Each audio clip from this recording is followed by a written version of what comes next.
Hello everyone and welcome to Underwater Adventures with Alex Mirabal. Today we have a very special episode because I am in Florida, in Sebastian, with my friend Bill Black, and he will give us great insights of the 1715 fleet and the Treasure Coast in general. So let's dive into it.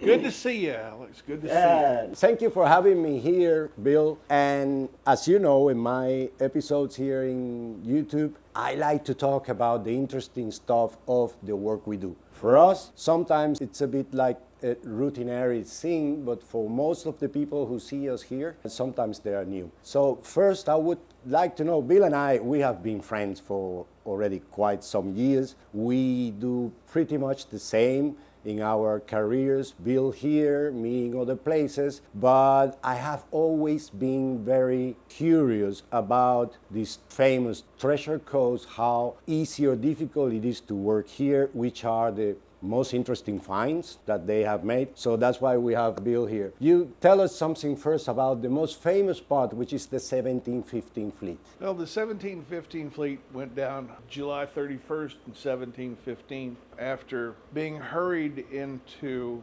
leaving Havana. They were being urged by the Spanish king to hurry along. He was in debt, long wars, many years since they had their last treasure shipment. But he did that in the hurricane season.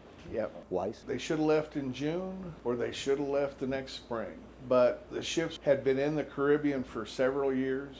The worms had already started working on them. Yeah. So they're getting softer and it was time to go. Let me interrupt you, because there is one thing that people don't think a lot when researching historical events like this. The longer the ships or the fleet stay out of Spain, in Havana, let's say, it's winter in there, the less money gets to Spain because they had to pay for everything, for services, for supplies, for everything. So the quicker you come back to Spain, the more money you will bring with you. So it should have been one of the reasons, right? Yes. Whether it's then or now, your overhead keeps running. You know, we, in the Treasure Coast treasure business, I was talking to a friend this morning about that your annual cost of operation has to be divided into your 60-90 day season in the summer when it's not blowing or not, the visibility is still above zero, the temperature's above 70. It's hard to get excited about hopping into the water when it's 68 degrees in January. I realize that there are a lot of people that don't get it much warmer than that, but we're Floridians. I used to say that if I would have born in a cold country, I would have been something else. A skier, for instance. Not a diver. But the ships were, their overhead was running. They're paying the sailors. You couldn't just drag them off. You couldn't Shanghai them. You had to pay your guys. And they'd been in the Caribbean for a long time. I believe that the fleet spent a couple of years in Panama getting ready. And all this, it keeps costing. And, we don't think about it now because of our fiberglass and steel and aluminum boats. But all wooden boats, even today, with our great materials, they all have an expiration date. Yep. And, you were talking in your last episode, or in the episode that I just watched, about lead sheathing and copper sheathing. They were good, but they weren't that good. No, and even they're getting water. Anyway, the wood is getting water, it's getting waterlogged. So, they have to go back. So they set out for Spain in the hurricane season. And I believe they left on the 24th. And not many hurricanes start before August the 1st, but some do. And the Spanish had some experience with hurricanes. Their first treasure fleet that tried to leave the Dominican in 1502, 04 was lost every boat. Hurricanes, We've never found any of them. Yeah. So it was not a new thing. But they lost 11 of 12 ships. Of the 12 ships, one ship made it back, a French boat. And they started, as far as we know, hitting the east coast of Florida, just south of Fort Pierce Inlet. And they scattered themselves all the way up the coast to probably, there's still a dispute about it, but there's probably a 1715 ship in deep water off of St. Augustine, Jacksonville up there. Is it? There is a strong belief that there's a ship that went down on the Cape Canaveral. And there's another possibility of a ship that went in just around Melbourne Beach. They've found some things that indicate that they've never found the ballast pile. And the ballast pile is the proof that you've got a ship. So you mentioned 4 ships now, that there are hints or there are ideas. So it means that you guys have found 7 of them? 7 of the 11? Well, let's count. Yeah. I have to count. Yeah, because there are plenty of ships.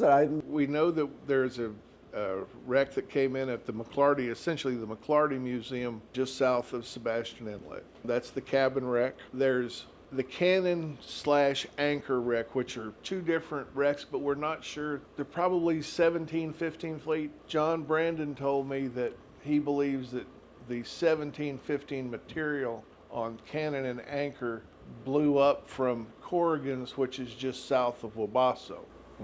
There's Turtle Trail is, if you're looking for the beach, if you want to find it on the map, look for the Turtle Trail beach access, and that's pretty much the wreck site there for about 3/4 of a mile south. So we've got cabin, we've got probably a cannon anchor wreck, probably a 1715 wreck. Corrigan's, then there's a wreck we know of at Rio Mar.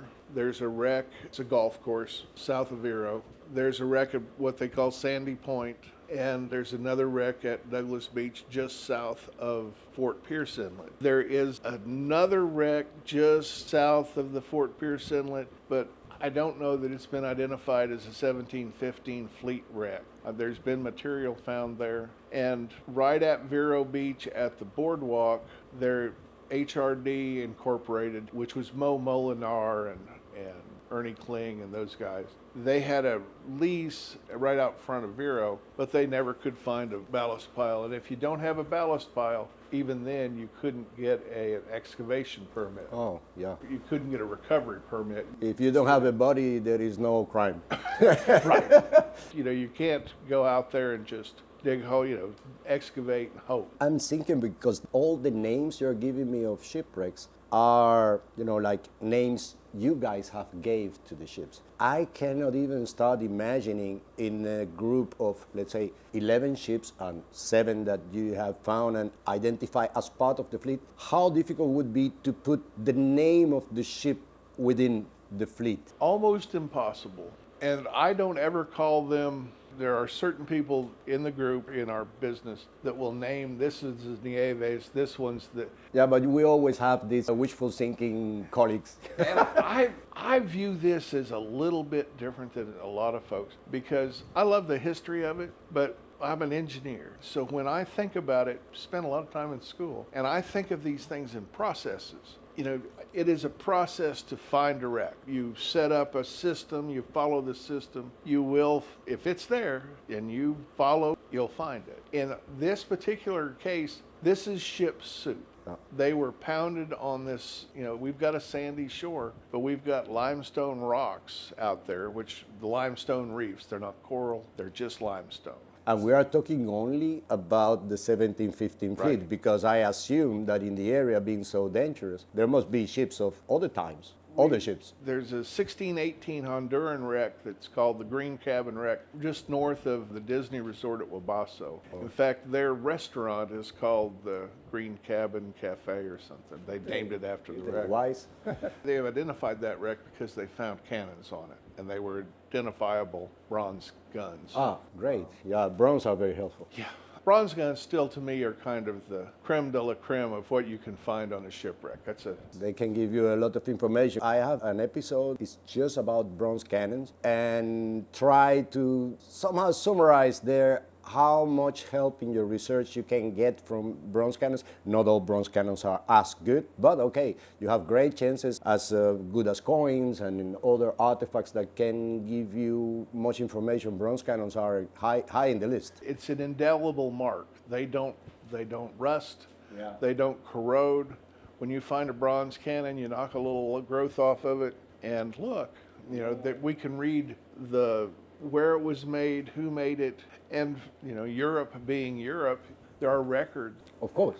Everywhere. Of course. Yeah, it was made in 1617 by, you know, Herman Mueller. I was mentioning the other day in one episode that sometimes you don't have the date, but you have the name of the guy who made it. And you know, because they wrote down everything, that this person worked between this and this other year in this city. So it really helps shrinking down. Well, not in your case, because you have all your interesting wrecks from the same fleet. So the things to tell apart, now I will ask you about the finds, because the things to tell apart, there must be, to tell apart one ship from the other, then you must have records of a certain artifact that was traveling in this ship and not in this other one, that would make you think that, yes, you are excavating in the context of this ship. It has happened, anything like that? It has happened to you guys? They found what they call the dragon whistle, which was a whistle and an earwax cup, and I think a toothpick all in the same. And Rex Stalker found that in like 67 or 68. Rex is still with us, great guy. But he found that when he was a kid working for his uncle, who was Kip Wagner of the Real 8. Oh, Kip Wagner, yes. The very first folks that started salvaging here. These wrecks have been known since 1715. Yeah. On and off, you know, if you go back into the 20s, you'll see that there'll be a news article about on the 4th of July, there was a storm and there were coins scattered coins on the beach. Yeah. It's But fortuit finds, yeah. Till masks came into use, they couldn't find them because nobody looked under the water. And of course, silver coins after 300 or 200 years, 250 years. Yeah, they don't look like silver much coins. like silver coins. Yeah, it's like, well, what is this piece of rust?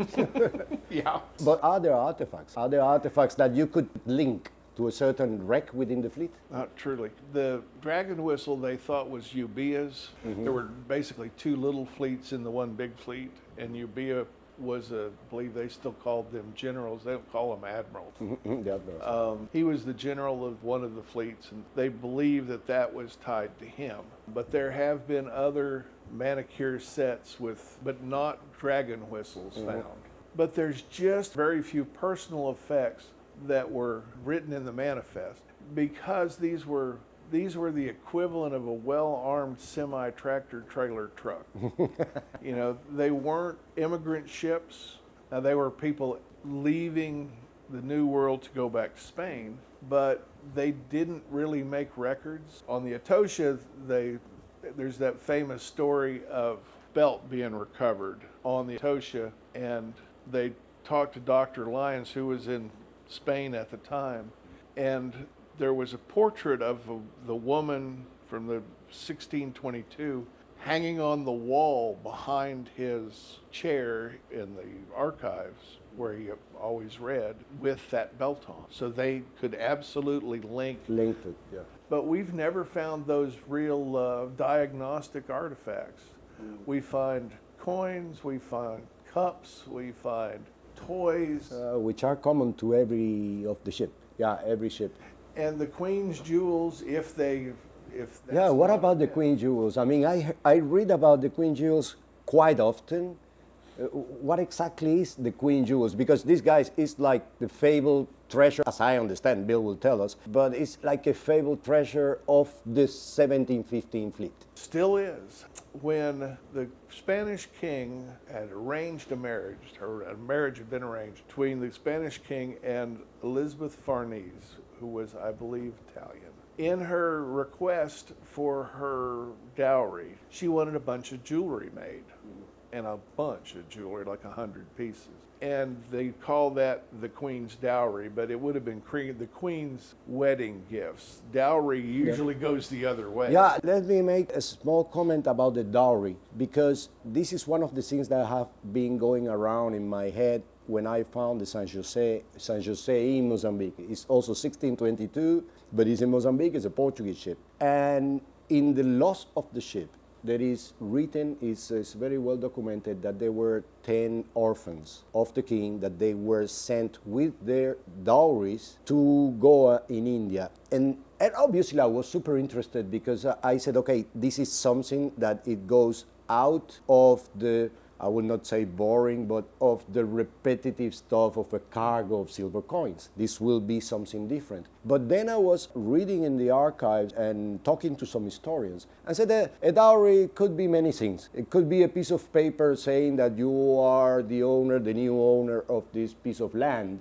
and it's something you will not find today. So yeah, I would prefer, in terms of artifacts, I would prefer the wedding presents than the dowry itself. Yeah, the dowry usually came with, I'll preface this with, this is not the case these days, but women were homemakers at this time and a kind of a commodity. Yeah. If you had 7 daughters and 2 sons, You were rich. Bombastic side eye. Or potentially. Yeah, you better be, because the 7 daughters, you can only clean a house and cook so much food. If that's their job and you've got 7 daughters and a wife, you're overstaffed. So you've got to marry some of these daughters off. If a lot of times they went with, sometimes an animal, sometimes a cash dowry, their household goods, whatever. Because, as we spoke earlier today, there are a lot of different levels of poor. Mm-hmm. And we don't understand that, looking from where we are, we don't understand how poor was in 1622 or 1715. The one that was poor. Was poor to the limit of living or not. Yeah. And, if you were offered 2 opportunities to marry somebody, one of them came with, a sandwich and a pet rabbit, and the other one came with 10 gold guineas. I know that's a fortune. Yeah. And these presents, for the wedding presents, none of them have been found. Not that we can tell. But you have found beautiful jewelry in the... We have found jewelry. Chris James and the Wellers, there's an argument there, but Chris James found what they call the Venera jewelry set, but it is diamond set, and it was not on the list of things that Elizabeth Farnese requested. Because you have such a list. There was a list. Now, there's a couple of things that we all have to kind of keep in mind. If you have a jewelry box, your mom had a jewelry box, or your wife has a jewelry box, or they're not very big, and they hold a lot of jewelry. Yep. So 100 pieces of personal jewelry. They will fit in this space. Yeah, a couple of small boxes. The accounts say that the boxes containing the Queen's jewels were put in, I believe it's either the purser's or the captain's cabin, probably in a trunk with clothes to protect them, that's what we do. So the ship rolls over. We believe that the ship that was carrying the Queen's jewels went in on the cabin, which would be the Almirante. Something that is important, as you well know, understanding how these wrecks came apart, is you have to picture the conditions. I know this coast very well. You've got a long, it comes in very slowly. You go out 7 miles, it's only 60 feet deep. So these ships have been banging on the bottom in 20, 30-foot waves. The scattering trail could be miles and miles. Well, not could be, it is, because you guys have identified everything inside of 30 feet. There's a lot of material, but there is material out deeper. So if you envision this boat coming apart as it comes onto the beach, the stern castle was the raised portion above the deck, which was the nice accommodations, because you weren't down there with all those other sweaty people. And it had some breeze, you could open the windows. It moves more. Mm-hmm. Yeah. They don't seem to mind. Yeah. So as the stern castle came apart, if you can imagine a chest of clothes, a wooden box of clothes, it's either going to blow apart or it's going to float away. For a while. Yeah. For a long while, maybe. And there's never been any record that I know of that any of that jewelry has ever been found anywhere in the world, and it's pretty specialized stuff. It's well described. So if someone would by chance find it at the beach and then sell it into a pawn house or in an auction, it will surface somewhere, and researchers will be able to identify it, right? As we watch, you watch these old cold cases get. Yeah, solved. exactly. You can run, but you can't hide. At the end, someone will come up. And a lot of antiquities lose their provenance and their value as an individual piece because people are not aware where it came from, what it means. Exactly. And those pieces still surface. They still come out. You think that it might have been thrown out like costume jewelry. It seems like if it exists long enough, it comes back to light. Yeah. The fact that they haven't surfaced anywhere, it is sort of a reassurance that they're lost, that they're still to be found. What I have seen in posts and then in publications and stuff, you have found quite a lot of silver coins, quite a lot of gold coins. Less gold because the gold production was shrinking. Silver production still stayed good, but gold, there was not a lot of gold on the fleet. There was a lot to us, but comparatively, particularly on the wrecks, other than the Douglas Beach wreck, there's not much gold. It's not only very few amount of gold, but it's a lot of gold also in comparison to other wrecks of the same age, more or less, that I have worked and other colleagues have worked. Gold is always much more scarce than silver, but you have found quite an important amount of gold coins as well. Several thousand. Yeah, that's a lot. That's a lot. You have found. That's not me. That's No, you guys. Yeah. I'm all the time also apologizing because you said me, we understand all that this is our teams. This is people that have been working in this for a long time. I'm not personalizing in you, but I don't want to take credit for stuff I'm still trying to do. Of course, that was not the intention. But I have seen photos of beautiful artifacts, beautiful ceramics. I still will talk about my favorite artifact in a few minutes. But beautiful ceramics, trays and candle holders. So the amount of elements, the artifacts that you guys have recovered from the sea, they leave it without doubt that they are coming from the 1750s. Yes. They are identifiable from 1715. One of my personal favorites, and I don't know why, Jonah Martinez on Capitana found a pair of silver cloak buttons. Cloak buttons. They're big. The big buttons to close the cloak. Mm-hmm. Oh, nice. And they cleaned up really nice. I'll get you some pictures of those. But, one of the things that kind of disappoints me in the way that the 1715 and the way a lot of these things are sort of hidden away. We present all of our artifacts. Everything is presented to the state of Florida. They get a certain percentage, then Queen's Jewels, 1715 Fleet Queen's Jewels, and the subcontractor splits the rest. And the Queen's Jewels compiles lists of all of the artifacts of import that have been found over the year. But the state doesn't do that. The state of Florida doesn't. Whatever the state keeps, it's already registered in your files as well, Yes. right? It is registered. So we have it recorded, but it's not a public document. All right, but there is registration, there is record Right. of what you have found. What is kind of irritating to me is the state takes it, they don't put it in its historical context much past, this was off Sebastian or Fort Pierce, it's 1715 fleet wreckage. There's a bigger story to be told. It's recorded how deep the water was, who found it, when they found it. All these things are in our historical log sheets and go along with the provenance of that. We found a 4-coin clump. It has a 1617, probably a Seville coin on the front of it. There are 3 1715 coins encrusted to the back. It's gorgeous. The state took it as an artifact, as part of our donation to the state, but they don't, the fact that there was 50 other coins found with it will never be noticed or publicized to the public. The archaeological report that we do at the end of the year, that's done for us.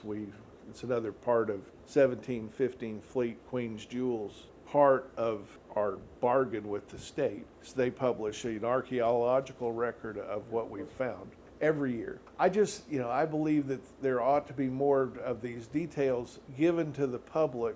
I know what the state doesn't want people to go out looking for themselves. No, well, But it's also true. But maybe this episode will, I know you guys, the ones that are watching the video, are thinking, the Queen Jewels haven't been found. have not been found. So let me go for a weekend to the Treasure Coast. Don't do that. You know, you need a license.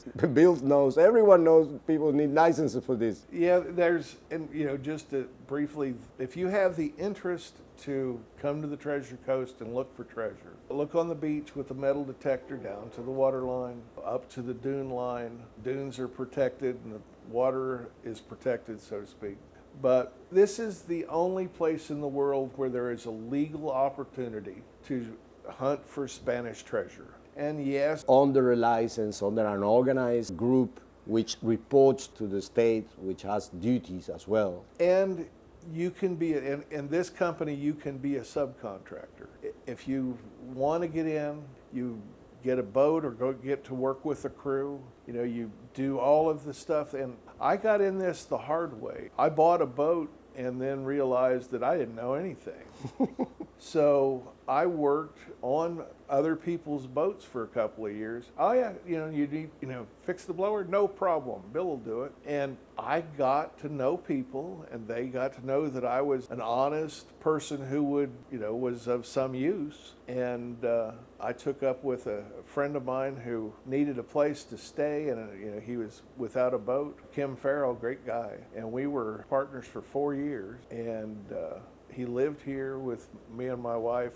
He was a cancer patient. And I got 3.5 years of absolutely every day, all day intensive training. My wife was not impressed, but wives, this is a tough business for marriage. You have to pay attention to, if your marriage is something you want to keep, you have to control your impulse to become fixated completely. Yeah. And that is free advice, which is, believe me, the Potter book. He wrote this book, the book on treasure hunting. I have seen And they call it the Home Wrecker's Guide because it's caused that many divorces. Yeah, well, there is also an episode in which I mention the mistakes, the most common mistakes when working in this kind of work. And it's one of them is to fall in love or to get absorbed by your job, by your project, by this particular wreck that you want to find. Now, I didn't mention it in my video, but now we can add this one.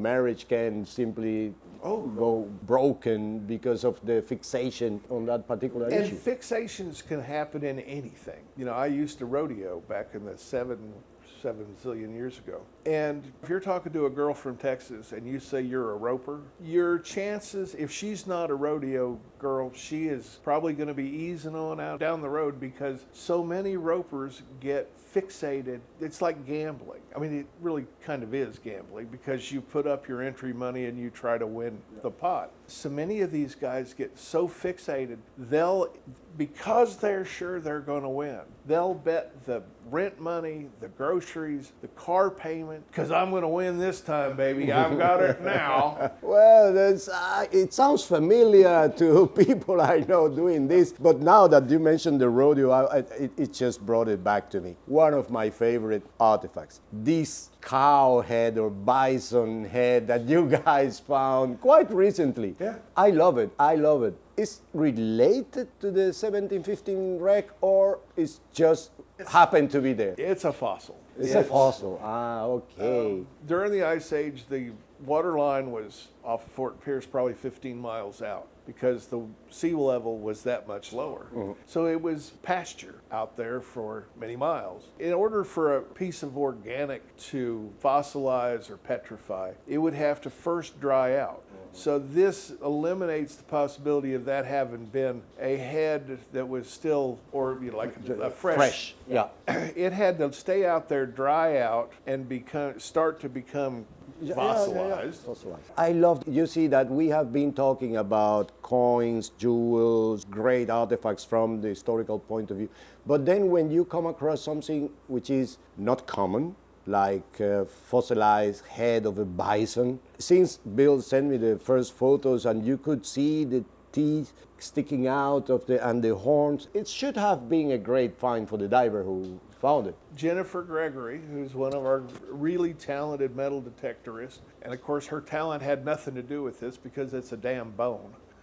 Yeah, exactly. I asked her the other day, and of course I don't get to go much on the boats, but Jennifer said they excavated a hole and the head was up under a ledge with one horn sticking out, and it was already in two pieces, but they were right there together. I mean, it was in the context of wrecked material. It's in the same area as several gold coin finds from years ago up on Rio. We found it on Rio Mar wreck, and that particular wreck is just a little bit, the bottom strata is quite a little bit different, but still it's been there for, as close as we can tell, probably 8,000 plus years. And a ship fall on his head. Yeah, yes, could have been roadkill, no. Roadkill. Now it becomes an issue of, it's in salt water in a bath. We've got to figure out To whom it belongs. I tagged it. I knew it wasn't a 1715 artifact, but if you want to give something provenance, you have to have it recorded. So this is recorded on our log sheets as being tagged as part of the wreck. As it was found. Right. It was found that way with the system. But we don't, the agreement with the state is only for 1715 shipwreck material. Now I'm doubtful. Would that only apply to man-made objects? Yes. Or minerals, let's say, Yes, because minerals. Yeah, okay. I'm thinking on these sort of things. Let's say that early on, conquerors, I know Spaniards don't like to be called conquerors, but these explorers that were around here, they were already also collecting fossils. They could find new stuff and they could be part of someone's property and lost it in a ship.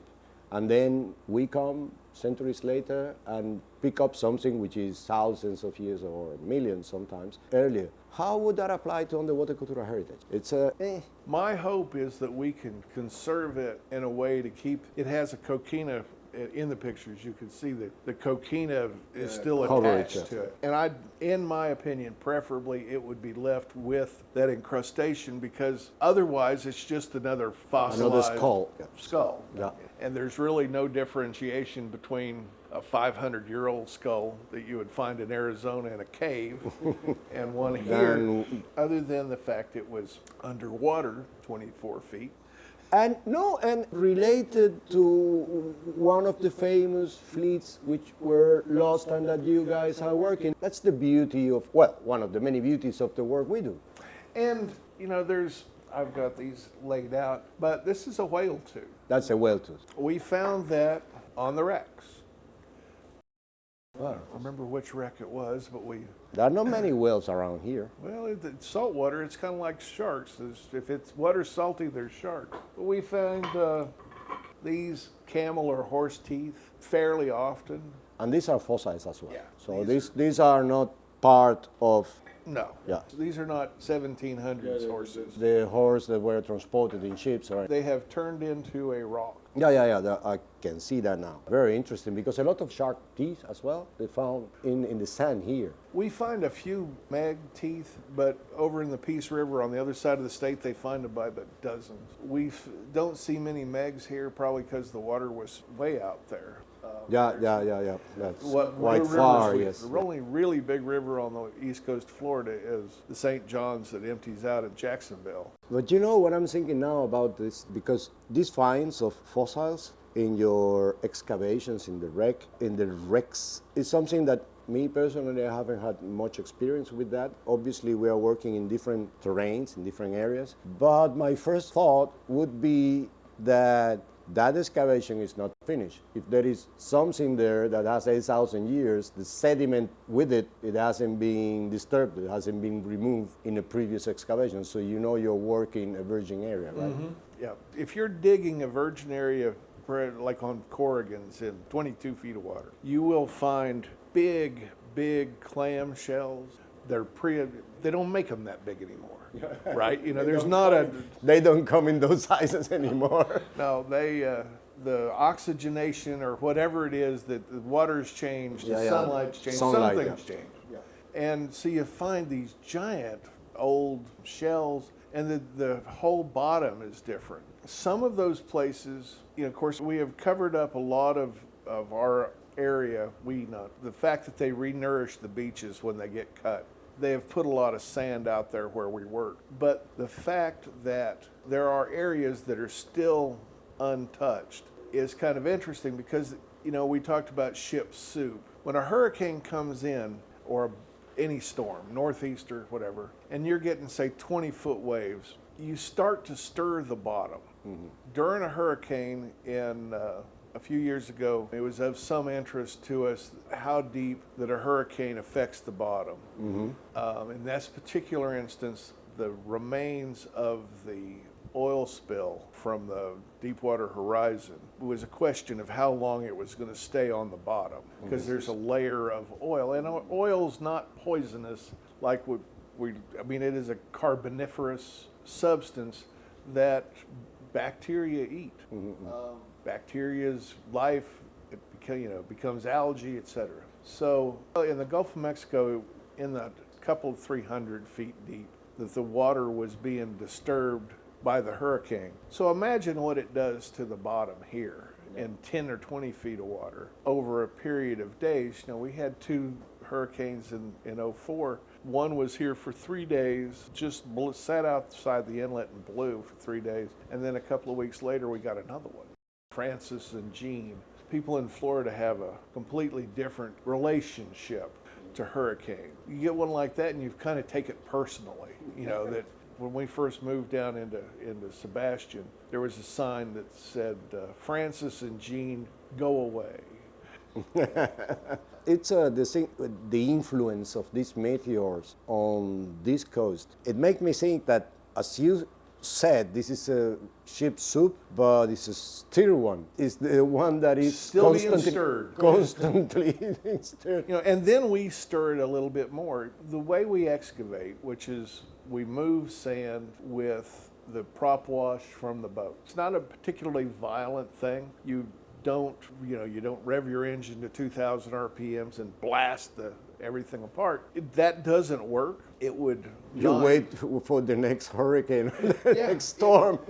You've got to kind of cut it slowly because you don't want to blast everything out. You don't want to blow you can damage your equipment, but it's still, we won't find everything. If you take a bucket full of marble, the interstices, the area between the marble is very small. If you put tennis balls in there, it's bigger. If you put beach balls in there, the interstices are extremely large. So we're blowing basically a round hole, mm-hmm. and it cups in at the bottom. The berm comes out like this, you build up a little lip on the berm, and then it goes back to the bottom. So even if you're moving slowly, excavating away, in a line, mm-hmm.